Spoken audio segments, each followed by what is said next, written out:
فتح مکہ میرے آقا صلی اللہ علیہ وسلم کالا امامہ شریف سر پہ سجا کر اس شان سے داخل ہوئے، اپنی قصبہ اونٹنی پر سوار تھے، اور بار بار سر اقدس جو تھا وہ شکر میں جھک جاتا تھا۔ یعنی آج کوئی ملک فتح کر لے یا کوئی مطلب چھوٹا سا کرنا مگر تو یوں چلے کہ ماں بدولت نے یوں کر دیا، اس کو بھگا دیا، لیکن میرے آقا صلی اللہ علیہ وسلم نے ایسے خونخوار کفار پر جب غلبہ پایا اللہ کی رحمت سے، جو آپ کی جان لینے کی کوششیں کر رہے تھے ان کو اپنی جانوں کے لالے پڑ گئے، پھر بھی میرے آقا جھک جاتے تھے کہ مطلب ایسا شکر کا انداز، ایسی عاجزی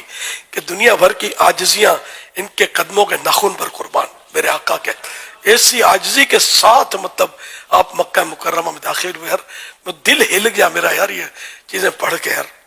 کہ ہم لوگ جو ہے یار کیا مطلب بیچتے کیا یار،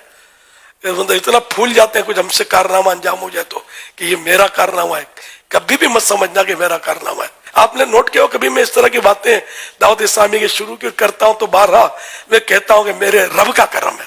میرے رب کا کرم ہے، ایسا نہ ہو میرے منہ سے کوئی بڑا بول نکل جائے، اور بڑے بول والے پھر کہیں نظر نہیں آتے کہ تختے الٹ جاتے ہیں۔ ایک شخصیت تھی جس کے مطلب یہ کہ بہت چاہنے والے تھے،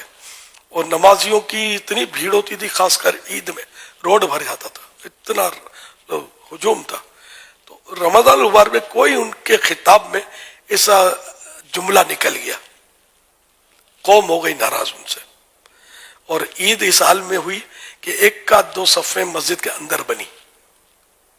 لوگ خلاف ہو گئے، یہ کیا بات کر دی۔ تو یوں بڑا بول کبھی بھی نہیں بولنا چاہیے، اور بھی بڑے بول والوں کے انجام میں نے دیکھے ہیں کہ یوں چاند چڑھتا ہے، یوں چڑھتا ہے اور پھر یوں ٹھکاک کر کے نیچے گرتا ہے،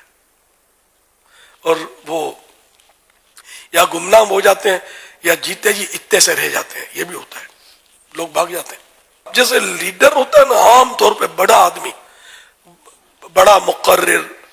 یا جو بھی مطلب فیلڈ میں آپ کسی کو بڑائی جس کو ملتی ہے نا دنیا میں، اور لوگ خوب واہ واہ کرتے ہیں اور نعرے لگائیں گے، تو اس کو اپنے آپ کو سنبھالنا بڑا مشکل ہو جاتا ہے۔ ایسے آدمی کو اپنے آپ کو کنٹرول کرنا یہ بہت مشکل ہوتا ہے، نفس و شیطان اس کے ساتھ لگے ہوتے ہیں، اور اس کو جتنا شیطان گرانے کی کوشش کرے گا نا کہ اس کو گراؤ لاکھوں گر جائیں گے۔ نگران ہیں یا ذمہ داران ہیں، وہ کبھی بھی اپنے ماتحتوں کے سامنے ایسا اظہار نہ کرے کہ میں تم سے برتر ہوں، تم کو ماحول میں لایا ہوں، کیا میرے سامنے زبان نکالتا ہے، نہیں، جو بھی کیا رب نے کیا۔ میں نے آقا کی مثال دی نا کہ میرے آقا سے بڑھ کر ہے کون یار، کوئی آئے تو اسی سامنے ہے ہی نہیں کوئی۔ بعدد خدا بزرگ تو ہی قصہ مختصر، ساری مخلوق میں سب سے افضل ہے،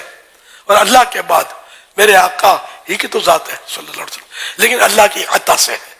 اللہ خالق ہے، پیدا کرنے والا ہے، بنانے والا ہے، اور یہ مخلوق ہے اعلیٰ درجے کی مخلوق۔ عبد دیگر عبدہ چیزیں دیگر، ہم عبد ہیں، وہ عبدہ ہیں، عبد مانے بندہ، عبدہ مانے اس کا بندہ، تو یہ بندے خاص ہیں میرے پیارے آقا صلی اللہ علیہ وسلم۔ جو بھی عظمت دی، جو بھی رفعت دی، جو شان دی، سب میرے رب نے دی پیارے آقا صلی اللہ علیہ وسلم کو۔ یہ کہ ہمیشہ عاجزی کی،